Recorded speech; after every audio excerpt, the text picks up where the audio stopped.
Assalamualaikum warahmatullahi wabarakatuh. Selamat pagi, salam sejahtera bagi kita semua. Kembali lagi pada ngobrolan pagi. Kita kembali dengan kasus pelanggaran SPAP oleh KAP Mitra Winata yang dilakukan terhadap PT Musatek Jaya. Sebelum memasuki diskusi pada pagi hari ini, sebelumnya kita kenalkan saya sebagai moderator Wildan Fitra Salsabila dari mahasiswa UIN Sunan Ampel Surabaya, Fakultas Ekonomi dan Bisnis Islam. Dan saya mengajak beberapa narasumber hebat dari Fakultas Ekonomi Bisnis Islam Sunan Ampel Surabaya. Yang pertama kita kenalkan narasumber pertama. Silakan. Halo, assalamualaikum semua. Selamat pagi. Nama saya Asmanika Widarahma dari Fakultas Ekonomi dan Bisnis Islam, jurusan akuntansi. Hai, makasih. Selanjutnya ada narasumber kedua. Halo, assalamualaikum. Selamat pagi semuanya. Saya Dwi Farah Amalia dari Fakultas Ekonomi dan Bisnis Islam, jurusan akuntansi. Terima kasih. Selanjutnya ada narasumber ketiga. Halo, assalamualaikum warahmatullahi wabarakatuh. Nama saya Faisal Ati Chandra, jurusan akuntansi. Ya, sudah. Terima kasih. Dan narasumber terakhir kita, keempat. Halo, selamat pagi. Saya Faruk Rizal Afghani dari Fakultas Ekonomi dan Bisnis Islam. Ya. Nah, langsung saja kita masuk pada masalah PT Musatek Jaya. Perlu diketahui, PT Musatek Jaya ini perusahaan yang bergerak pada bidang property development dan building management yang berdiri atau berlokasi di Jakarta Pusat. Nah, di sini ada kasus pelanggaran profesi akuntansi yang dilakukan oleh seorang akuntan bernama Petrus Mitra Winata bersama rekan-rekannya dari KAP Mitra Winata. Di sini mereka melanggar standar profesi akuntan publik, yaitu kode etik akuntannya. Nah, di sini saudara Petrus menerima suap dari PT Musatek Jaya dengan tujuan akuntan tersebut hanya boleh mengaudit laporan keuangan secara umum. Dengan begitu, PT Musatek Jaya ini mendapatkan keuntungan dari kecurangan tersebut. Begitu juga dengan saudara Petrus dan rekan-rekannya mendapatkan keuntungan karena mereka telah mengikuti keinginan klien mereka. Nah, dari kasus tersebut saya ingin mengetahui pendapat dari Bung Faruk. Waktu dan tempat saya persilakan. Ya, terima kasih. Sebelum kita membahas tentang kasusnya, pertama-tama kita bahas tentang akuntan itu sendiri. Jadi akuntan itu atau audit ya, itu profesi yang punya standar profesionalisme yang tinggi dan terikat dengan yang namanya kode etik. Dan akuntan atau audit itu kan terkenal dengan profesi yang mengurus keuangan dan jumlahnya itu tidak sedikit. Jadi karena hal itu profesi itu tidak jarang menemui keadaan di mana berpotensi dengan bentuk kecurangan yang berhubungan dengan masalah keuangan. Jadi profesi itu sering dihadapkan dengan kondisi dilema gitu antara kita mau melakukannya atau tidak. Jadi dengan hal itu profesionalisme dari seorang akuntan atau audit itu diuji dalam menghadapi keadaan tersebut, mau melakukan atau tidak. Dan juga itu akuntan publik harus mempunyai tanggung jawab kepada masyarakat, klien, rekan akuntan, dan juga kayak berpikir objektif gitu agar publik itu percaya dengan jasa yang diberikan. Selanjutnya yaitu kasusnya. Di sini kan kasusnya itu berbicara tentang KAP Mitra Winata yang dianggap melakukan pelanggaran kode etik. Dijelaskan itu bahwa Dr. Andes Petrus M.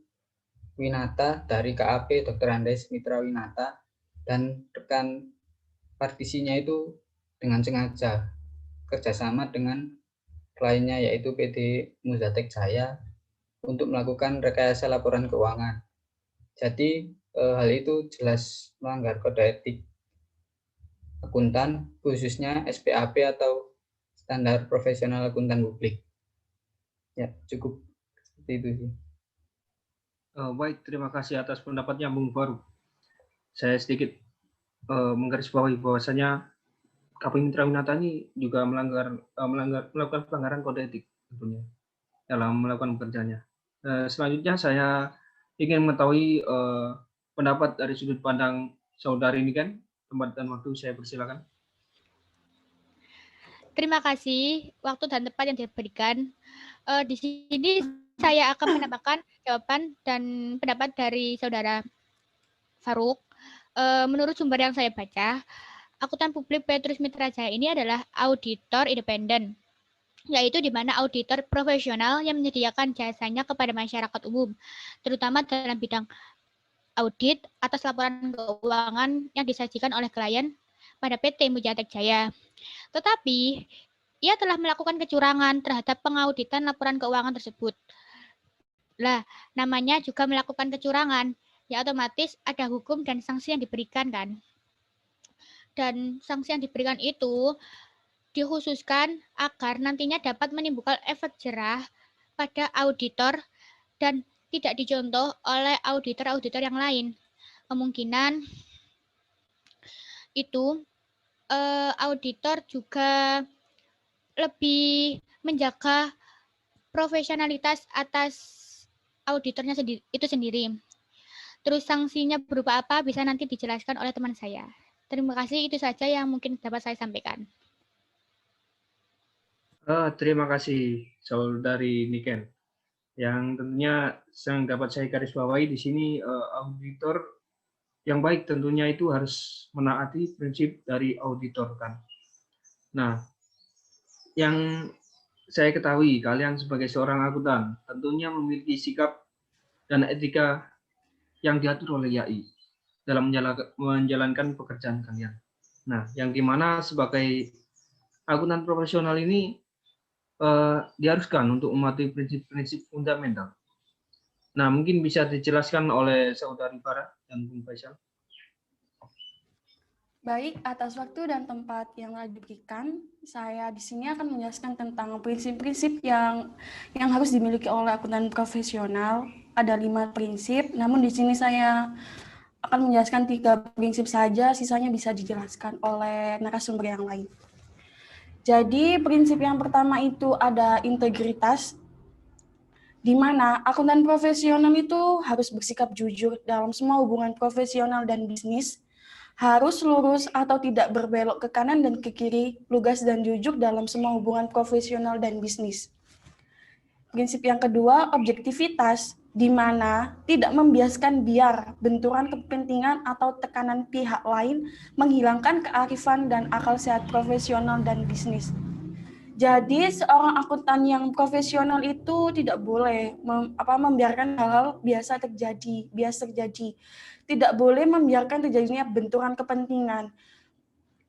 Dan tidak boleh mempengaruhi kepentingan pihak lain secara tidak pantas yang dapat mengesampingkan pertimbangan profesional atau pertimbangan bisnis. Dan prinsip yang nomor 3 itu adalah kompetensi dan sikap kehati-hatian, yang artinya memelihara pengetahuan dan keterampilan profesional untuk memastikan bahwa klien atau karyawan mendapatkan jasa profesional yang kompeten berdasarkan perkembangan terakhir dalam praktik, ketentuan perundangan dan teknik, dan bertindak sesuai dengan standar teknis dan standar profesional. Jadi akuntan profesional itu memiliki kewajiban yang berkesinambungan untuk memelihara pengetahuan dan keahlian pada suatu tingkat di mana klien atau pemberi kerja menerima jasa profesional yang kompeten yang didasarkan pada pelatihan, perundang-undangan, dan teknik terkini. Cuman itu saja yang bisa saya jelaskan. Untuk 2 prinsip yang lainnya bisa dijelaskan oleh narasumber yang lainnya. Terima kasih. Ya, mungkin Bung Faisal bisa menambahkan sedikit dari jawaban. Baiklah, terima kasih sebelumnya. Di sini saya akan menambahkan jawaban dari narasumber yang kedua ini, jadi untuk prinsip-prinsip akuntan profesional yang selanjutnya yaitu kerahasiaan. Jadi sebagai akuntan profesional itu harus menghormati kerahasiaan informasi yang diperoleh sebagai hasil hubungan yang profesional dan hubungan bisnis yang baik. Serta seharusnya itu tidak boleh mengungkapkan informasi apapun itu kepada pihak yang lain atau pihak ketiga tanpa adanya izin khusus dan kesepakatan kedua pihak, kecuali kedua pihak itu telah mendapatkan hak dan adanya profesional dalam pengungkapan. Yang terakhir yaitu profesional. Jadi akuntan profesional itu harus mematuhi hukum dan perundang-undangan yang relevan serta menghindari semua tindakan yang bisa mendiskreditkan profesi. Karena sekarang ini tuh auditor itu harus bisa bersikap profesional yang baik karena agar kesenjangan ekonomi itu bisa tertata rapi, tidak adanya seperti kasus yang sekarang ini loh, adanya suap itu. Jadi harus ditekankan lebih ketat prinsip-prinsip ini untuk semua auditor. Baiklah, itu saja yang bisa saya tambahkan. Baik, terima kasih atas pendapat kalian berdua tentang prinsip-prinsip fundamental yang berisi integritas, objektivitas, kompetensi dan sikap kehati-hatian, serta kerahasiaan dan profesional. Nah, selanjutnya saya ingin mengetahui solusi dan penyelesaian daripada kasus ini, kasus SPAP yang dilakukan oleh Saudara Petrus. Mungkin bisa dijelaskan oleh Bung Faisal dan Bung Faruk. Waktu dan tempat saya persilakan. Ya, terima kasih.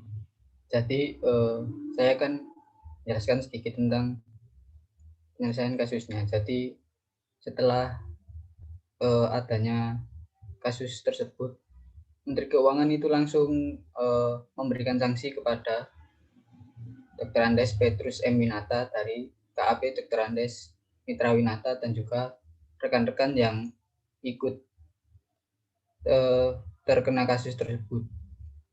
Dan Menteri Keuangan itu memberikan sanksi kepada KAP itu selama memberikan sanksi berupa pembekuan selama 2 tahun dari sejak 15 Maret 2007. Hukumannya itu terbukti karena adanya pelanggaran yang berkaitan dengan pelaksanaan pemeriksaan audit terhadap laporan keuangan PT Muzatek Jaya tahun buku 31 Desember 2004. Dan juga terbukti adanya pelanggaran kasus suap dari PT Muzatek Jaya kepada akuntan publiknya itu agar hanya mengaudit laporan keuangan umum saja. Jadi PT Muzatek Jaya itu memberikan suap kepada Dr. Andes Petrus M dan rekannya itu agar mengikuti kemauannya PT Muzatek untuk hanya mengaudit laporan keuangan umum saja. Terima kasih, itu saja yang bisa saya sampaikan. Mungkin bisa ditambahkan oleh saudara Faisal. Ya, baiklah. Jadi di sini akan untuk menambahkan lagi pernyataan dari narasumber yang pertama sama narasumber yang 4.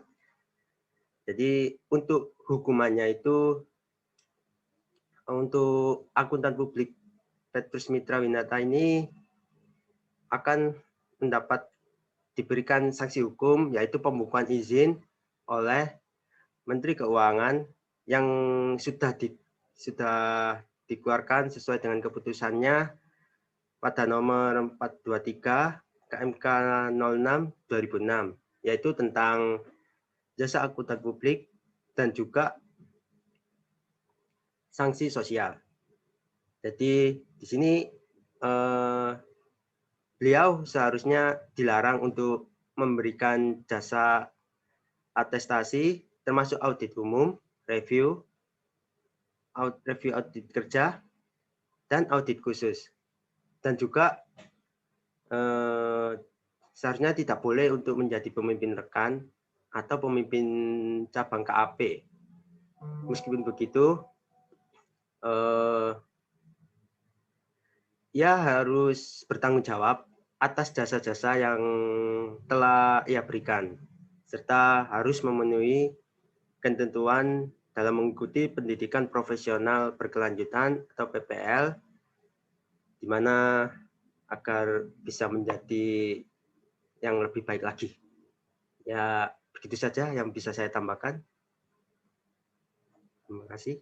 Baik, terima kasih terhadap Bung Faruk dan Bung Faisal. Jadi di sini saya menggarisbawahi bahwasanya PT atau KAP Mitra Winata mendapatkan sanksi dari Menteri Keuangan Ibu Sri Mulyani pada waktu itu menjabat, dan mereka mendapatkan pembukaan izin dari KAP selama 2 tahun. Nah, selanjutnya bagaimana jika kasus tersebut, jika pernyataan tidak memberikan pendapat atas laporan keuangan yang tidak diaudit? Mungkin ada bisa yang menjawab? Saya, moderator kedua, izin menjawab. Menurut SA seksi 504 sumber PSA nomor 52, nomor 1, pertanyaan tidak memberikan pendapat atas laporan keuangan yang tidak diaudit. Pertanyaan tidak memberikan pendapat merupakan cara yang digunakan oleh akuntan untuk mematuhi standar pelaporan keempat yang alam. Hal ini nama akuntan dikaitkan dengan laporan keuangan yang tidak diaudit. Pertanyaan ini tidak memberikan pendapat dapat dilampirkan pada laporan keuangan yang tidak diaudit atau dimasukkan ke dalam laporan keuangan tersebut. Jadi standar umum kedua itu mengharuskan kata perikatan independensi dalam sikap mental harus dipertahankan oleh auditor. Auditor independen harus tidak memihak kepada kliennya. Jika tidak, ia akan dapat memisahkan diri agar temuan-temuannya dapat diandalkan. Mengenai 5 independensi akuntansi, hal ini merupakan sesuatu yang harus diputuskan oleh akuntan yang bersangkutan dan merupakan pertimbangan profesional. Jika akuntan tidak independen, prosedur apapun yang dilaksanakan tidak akan sesuai dengan standar auditing yang ditetapkan Ikatan Akuntan Indonesia atau IAI, dan ia akan terhalang dalam menyatakan pendapat atas laporan keuangan. Oleh karena itu, ia harus menyatakan tidak memberikan pendapat terhadap laporan keuangan dan harus menyatakan secara khusus bahwa ia tidak independen. Itu saja yang bisa saya sampaikan. Baik, terima kasih. Lalu sikap auditor yang seharusnya dilakukan bagaimana sih? Ya, izin masuk ya. Sikap auditor yang seharusnya itu sebagai seorang auditor yang profesionalitas, mestinya kita harus menjunjung tinggi sikap independensi, yaitu bentuk grafik seperti memberikan sesuatu yang di luar fee audit yang semestinya harus ditolak, untuk menghindari sikap yang tidak independensi seperti suap dalam kasus ini. Memberikan opini auditor itu merupakan hal yang menjadi tujuan utama. Sikap auditor yang menyalahi aturan akan menurunnya kepercayaan masyarakat terhadap kredibilitas auditor sebagai profesi yang memberikan penilaian kewajaran atas suatu entitas. Maka dari itu, auditor harus menjunjung tinggi kode etik profesinya. Mungkin itu saja yang dapat saya sampaikan. Terima kasih. Terima kasih kepada Saudari Niken. Jadi saya akan menyimpulkan sedikit perbincangan kita pada pagi hari ini tentang kasus SPAP KAP Mitra Winata, yang dimana mereka ini melakukan pelanggaran kode etik profesi akuntansi, dan mereka ini melakukan rekayasa terhadap keuangan PT Musatek Jaya. Namun PT Musatek Jaya juga menyuap Dr. Petrus dan rekan-rekannya. Sehingga KAP Mitra Winata dijatuhi sanksi pelanggaran sanksi pembekuan izin KAP oleh Ibu Menteri Keuangan Sri Mulyani.